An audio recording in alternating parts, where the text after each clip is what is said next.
Meus amigos, boa noite a todos. É um prazer estar mais uma vez aqui falando com todo mundo. Uma terça-feira que a gente pode aprender um pouco mais de maneira online, não importa como. E antes de falar um pouquinho sobre o nosso tema, eu quero primeiro agradecer a todos que estiveram na semana passada, no dia 21, na nossa festa de aniversário, que foi online também com o André Trigueiro, uma palestra excelente. A gente espera que ano que vem a gente consiga, todos nós, estarmos mesmo juntos fisicamente para comemorar os nossos 101 anos da casa do Centro Espírita Amor à Verdade, tá bom?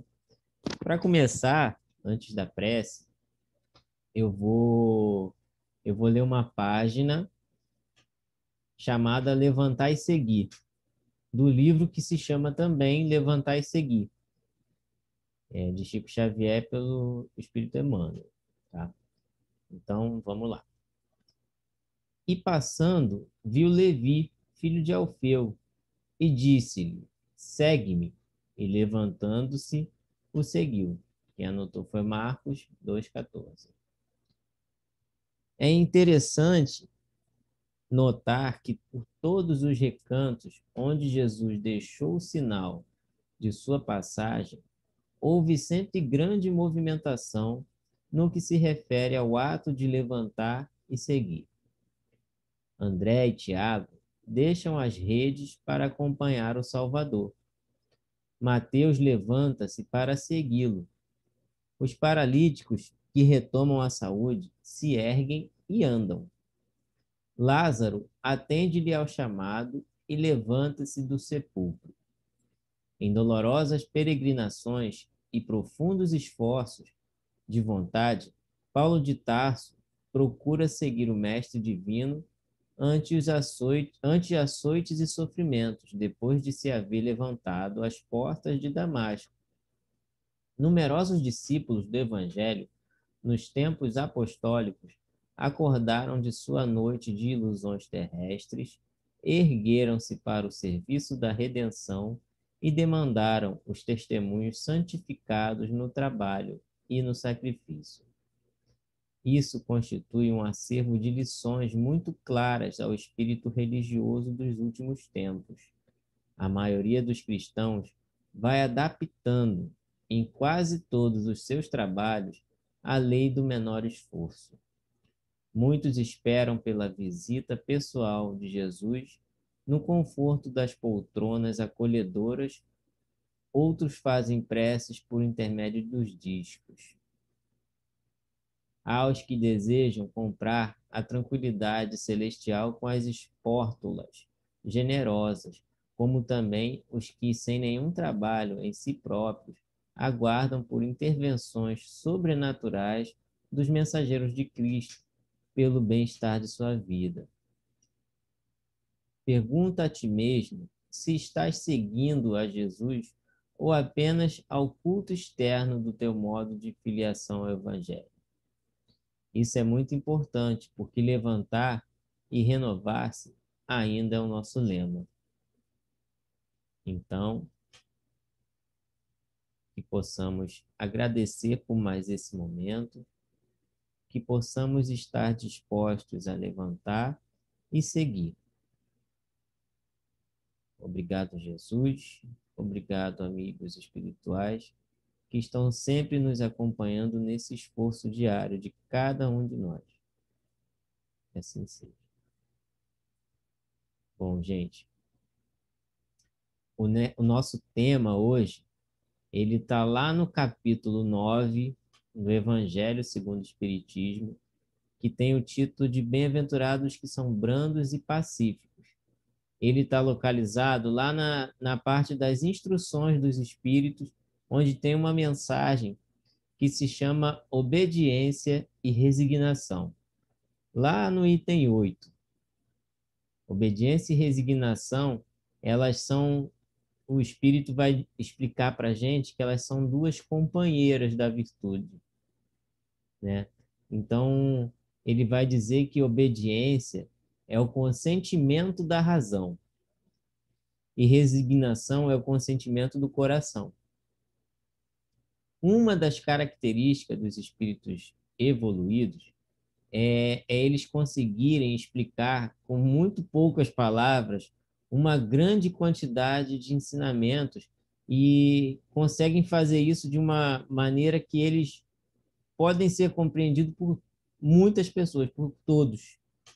Mas eles também, algumas vezes, eles fazem esse movimento contrário, o movimento inverso. Vai ter vezes que tem coisas que precisam ser mais explicadas, né? Algumas vezes, de uma pequena frase, eles vão espremer ali, eles vão desenvolver, vão explicar em várias e várias páginas, uma verdadeira monografia, uma grande quantidade de aprendizado que eles vão espremer de uma pequena frase. Isso também é uma característica de espíritos realmente superiores. E é perfeitamente normal, né? Por exemplo, uma pessoa que domina muito um assunto, ela pode ser capaz de explicar esse assunto com poucas palavras, mas também pode desenvolver de uma frase ou de uma palavra várias páginas sobre esse mesmo assunto, entendeu? Isso em um assunto. Agora imagina um espírito de ordem superior. Por aí também fica uma grande dica. Quando a gente recebe de alguém, o que nos dias de hoje está bastante comum, né, em momentos de pandemia, quando a gente recebe de alguém mensagem, alguma mensagem dizendo ser de grandes espíritos, vem assinada lá Joana de Ângeles, Bezerra de Menezes, Chico Xavier, e um monte de outros, espírito de luz, às vezes vem só o nome assim, né? Espírito de luz, um mensageiro do além, né? Se essa mensagem ela está fazendo muito rodeio para falar de um assunto, pode desconfiar se é daquele espírito mesmo que diz ser. Na maioria das vezes, não vai ser, tá? Porque por mais influência que tenha o médium, se o espírito for superior, ele consegue fazer o médium mandar aquela mensagem da maneira que ele está pensando, se é com esse objetivo. Então, ainda dentro desse assunto, temos o exemplo do próprio Jesus, que ao declarar a sentença de amar a Deus sobre todas as coisas e ao próximo como a si mesmo, ele resumiu toda a lei e os profetas. Ele mesmo fala, né? O resumo da lei e dos profetas, como ele mesmo disse. Então, se a gente e pegar o evangelho inteiro de Jesus e falar isso, ó, ama a Deus sobre todas as coisas e ao próximo como a si mesmo. Pronto, é só a gente sair praticando. Mas o evangelho ele está recheado de exemplos de como Jesus fez funcionar isso que ele falou. Então, voltando lá para o início, no Evangelho segundo o Espiritismo, a gente vai encontrar a afirmativa pelo espírito da mensagem ali, de que a obediência é o consentimento da razão e a resignação é o consentimento do coração. O que será que isso quer dizer? A gente vai agora destrinchando isso um pouquinho, né? Bom, nós, terra a terra aqui, nós somos seres tanto racionais quanto impulsivos, não é verdade? O mundo ele está cheio de exemplos de pessoas que agiram sem pensar, ou de pessoas que ficaram tão presas em raciocínios ali que acabaram não se permitindo fazer um monte de coisa. A impressão que dá é de que tem gente que pensa tanto que deixa de fazer essas coisas todas ou de que agem por impulso e nem pensam no que estão fazendo, né? Então, quando a gente fala que a obediência é o consentimento da razão, a gente está falando daquelas pessoas que, através do raciocínio, do pensamento, conseguiram alcançar um fim esperado. Quantas vezes já não aconteceu com vocês de alguma coisa que não era para ter acontecido ali, que não estava sendo esperado, não era o que vocês estavam esperando, mas que quando vocês pararam para pensar, fala, pô, realmente foi até melhor, né? A gente pensa melhor assim, pô, foi até bom ter acontecido isso, né? Porque você parou para pensar melhor e a tua razão te disse isso. Você percebeu que aquilo que aconteceu foi melhor. Ou então, quantas vezes a gente não queria que determinada coisa acontecesse e que lá no fundo, bem lá no fundo, a gente sabia que era realmente isso que devia ter acontecido, né? Então, quando a gente aceita algo, a gente está consentindo. Quando a gente aceita aquilo ali, a gente está consentindo. E consentir significa não colocar obstáculos. Consentir significa permitir. E como ainda, né, nós somos espíritos em processo de evolução, ou seja, a gente não sabe tudo, a gente não vivenciou tudo ainda, a gente não tem uma base nem emocional e nem racional para tudo, certo? A gente está em um processo de aprendizado e por isso esses dois conceitos de obediência, de resignação em nós ainda são percebidos de maneira separada um do outro.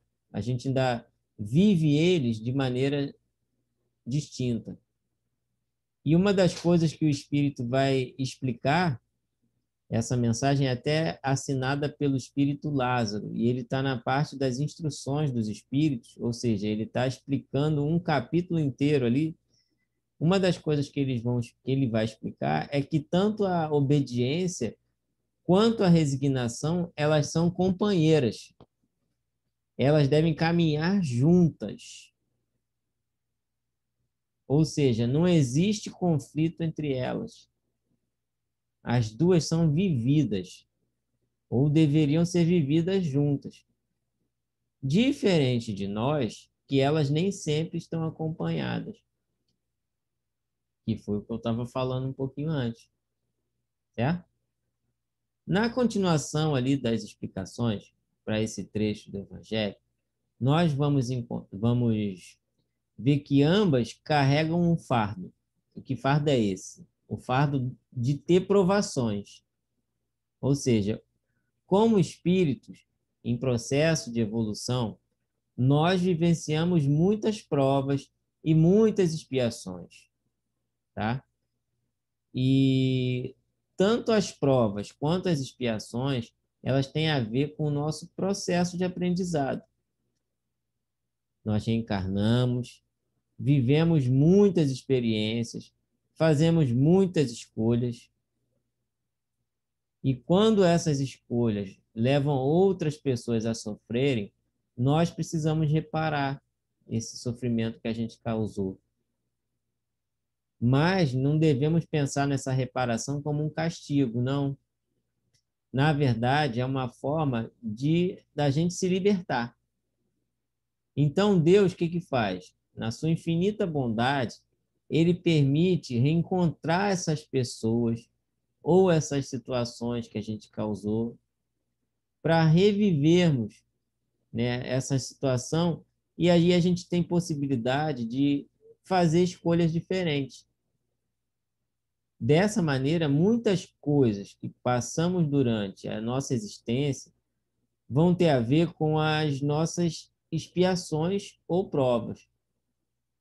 Se tivermos reparando algum erro que a gente cometeu, a gente vai chamar isso de expiação. Se a gente estiver vivendo experiências que não têm relação com os erros que a gente cometeu, então a gente vai estar vivenciando provas, passando por provas. Deus ainda faz com que em toda expiação nós possamos aprender alguma coisa nova. Então é por isso que a gente diz que toda expiação é também uma prova. mas nem toda prova é uma expiação. Por isso que o Espírito vai explicar para a gente que tanto a obediência e a resignação, elas trazem com elas provações. E é por isso também que ele vai falar que as pessoas covardes não são resignadas e as pessoas orgulhosas não são obedientes. E nós? Nós somos o quê? Covardes? Orgulhosos?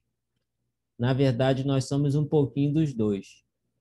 A gente ainda não caminha com as duas juntas ali, né? Então, nós, às vezes uma coisa, às vezes outra, os dois ao mesmo tempo. Nós somos um pouquinho dos dois. Muitas vezes covardes e muitas vezes orgulhosos. Por isso que essas duas virtudes, obediência e resignação, nem sempre estão juntas. Em um futuro mais ou menos distante, quando tivermos experiência suficiente, quando a gente conseguir colocá-las, vivenciá-las juntas, aí a gente já pode sair desse quadro aí. Enquanto isso, a gente vai acumulando experiência. E qual o melhor método da gente acumular experiência? É a reencarnação. Nada como aprender por repetição. Quando a gente quer decorar alguma coisa, a gente faz o quê? Repete, repete, repete, repete. Se você quer ficar bom em alguma coisa, repete. Então, enquanto aquela lição não for aprendida, não for compreendida, a gente não entender a fundo ali, a gente repete. E isso é reencarnação. Então, conforme a gente vai acumulando experiência, tudo à nossa volta também vai se melhorando, vai se modificando. Se pensarmos em como era a sociedade nos tempos mais primitivos, lá atrás, a gente vai ver quanto gente já caminhou, tanto em inteligência quanto em moral.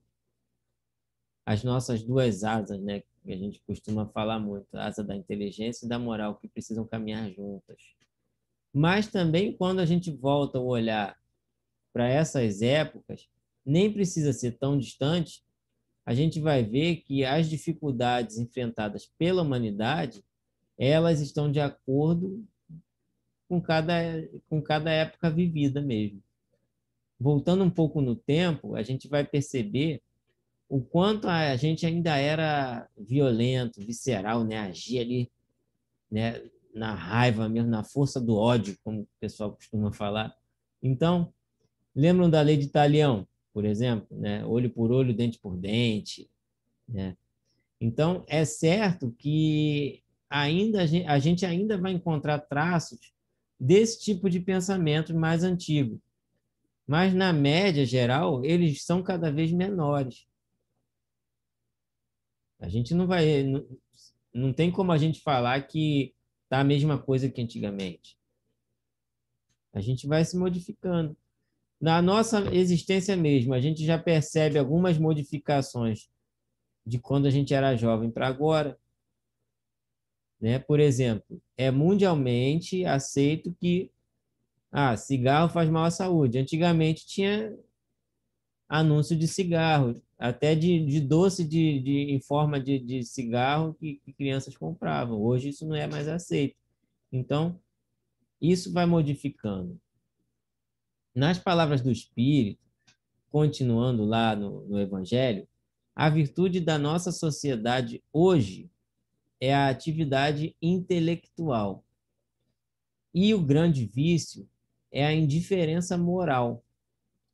E a gente pode ver isso claramente quando a gente escuta notícias de pessoas furando a fila para tomar uma vacina antes de chegar a sua vez, de pessoas fingindo aplicar a vacina em idosos para levar aquela vacina para uma outra pessoa, né?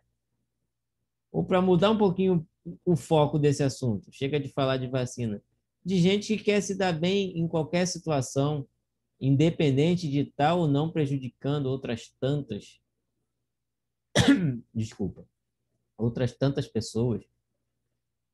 Aí a gente vai ver grandes corruptos, sim, mas também a gente vai ver aquele camarada que tenta enrolar para tirar de você quantos reais conseguir te enganando, ou aquele outro que vê alguém deixar cair um dinheiro ali no chão e dá aquela pisadinha para esconder a notinha que caiu ali. Vocês devem conhecer alguém assim. Eu conheço vários. Quem sabe até eu mesmo já não fiz, alguém já não fez.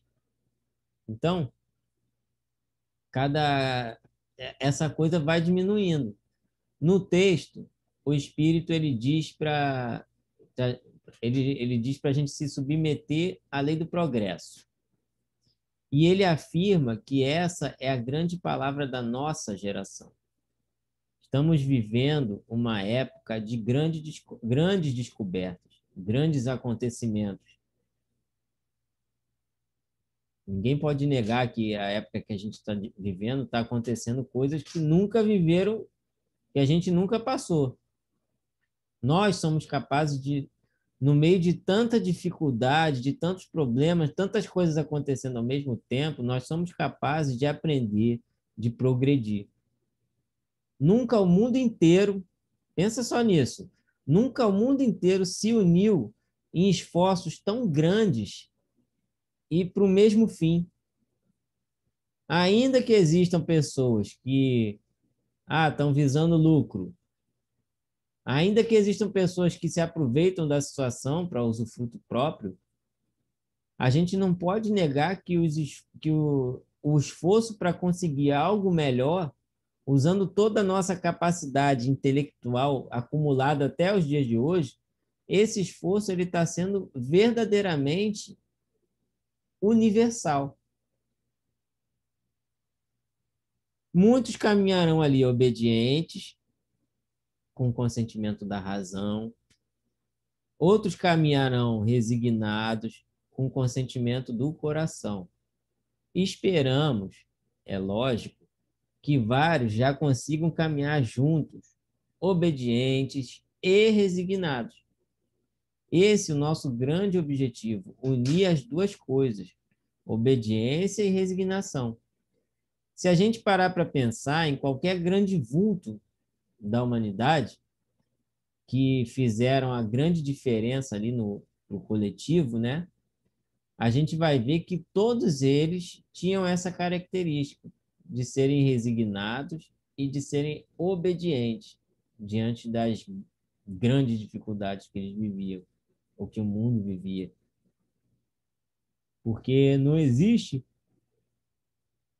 desculpa, porque não existe, às vezes dá um bocejo, né?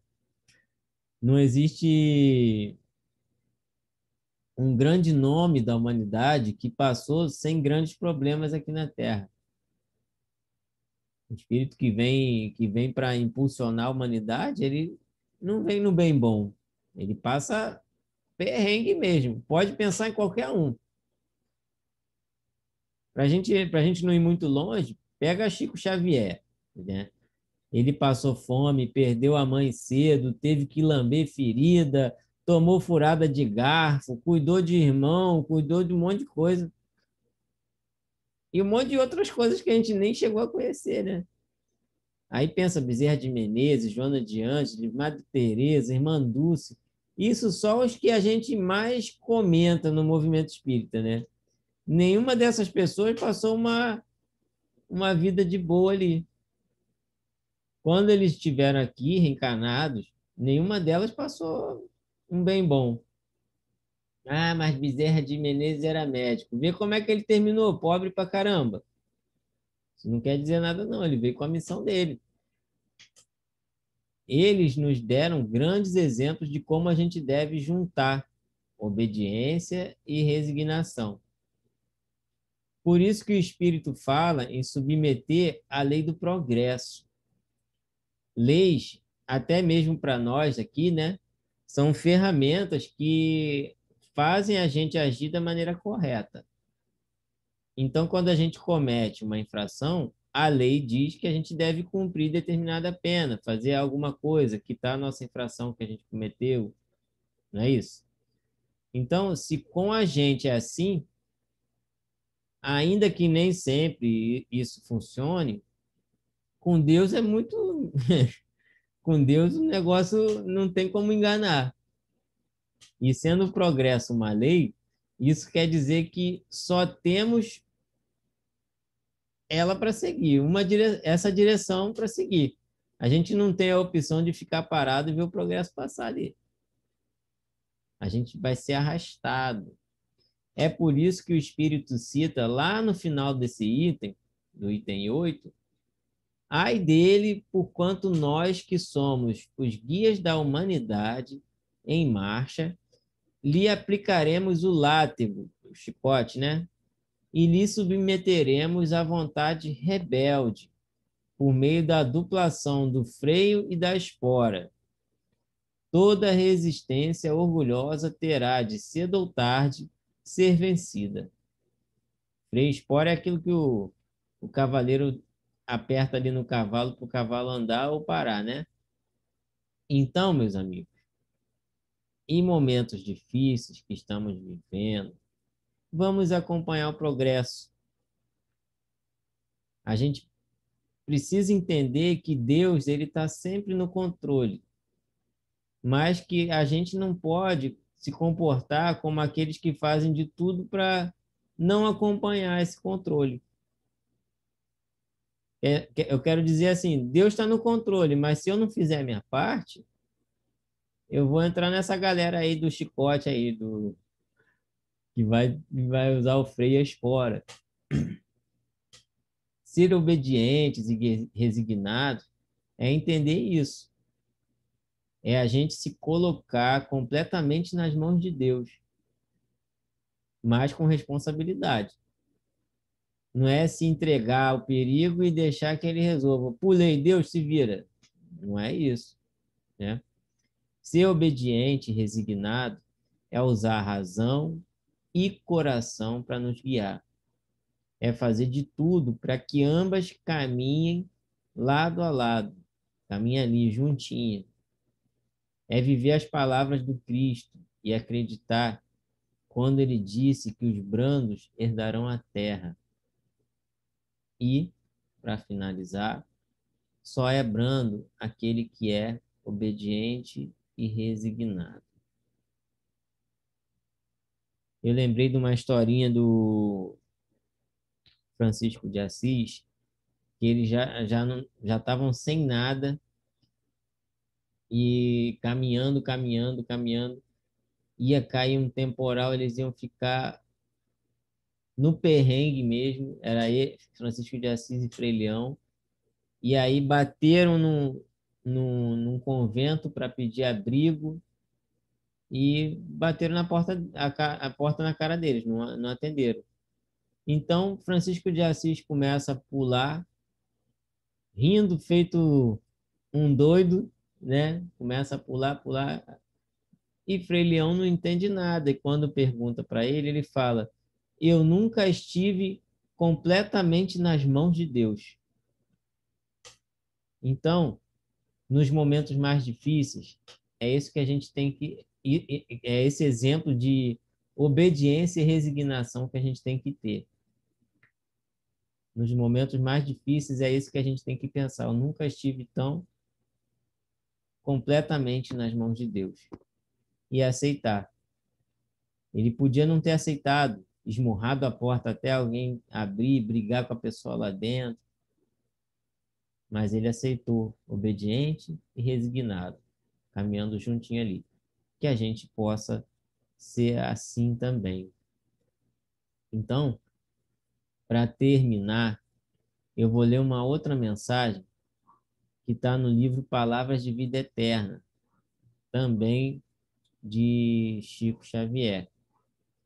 E é a lição número 5, fé e obras. A fé, se não tiver obras, é morta em si mesma. Quem anotou foi Tiago 2,17. Imaginemos um mundo transformado num templo vasto, respeitável sem dúvida, mas plenamente superlotado de criaturas em perene adoração ao céu. Por dentro, a fé reinando sublime, orações primorosas, discursos admiráveis, louvores e cânticos. Mas por fora, o trabalho esquecido, campos em desamparo, enxadas ao abandono, lareiras em cinza. De que teria valido a exaltação exclusiva da fé, se não para estender a morte no mundo que o Senhor nos confiou para a glória da vida? Não te creias desse modo em comunhão com a divina majestade, simplesmente porque te faças cuidadoso no culto externo da religião e da que te afeiçoas. Conhecimento nobre exige atividade nobre. Elevação espiritual é também dever de servir ao Eterno Pai, na pessoa dos semelhantes. É por isso que fé e obras se completam no sistema de nossas relações com a vida superior. Prece e trabalho, santuário e oficina, cultura e caridade, ideal e realização. Nesse sentido, Jesus é o nosso exemplo indiscutível. Não se limitou o Senhor à simples glorificação de Deus nos passos divinos, quanto à edificação dos homens. Por amor infinitamente a Deus, na sublime tarefa que lhe foi cometida, desceu até a esfera dos homens e entregou-se à obra do amor infatigável, levantando-nos da sombra terrestre para a luz espiritual. Então, meus queridos, que a gente possa agradecer a Deus por essa oportunidade, que as nossas palavras tenham sido úteis para uma pessoa que seja. Obrigado, amigos espirituais. Nos acompanhe sempre. Que assim seja. Até a próxima, meus amigos.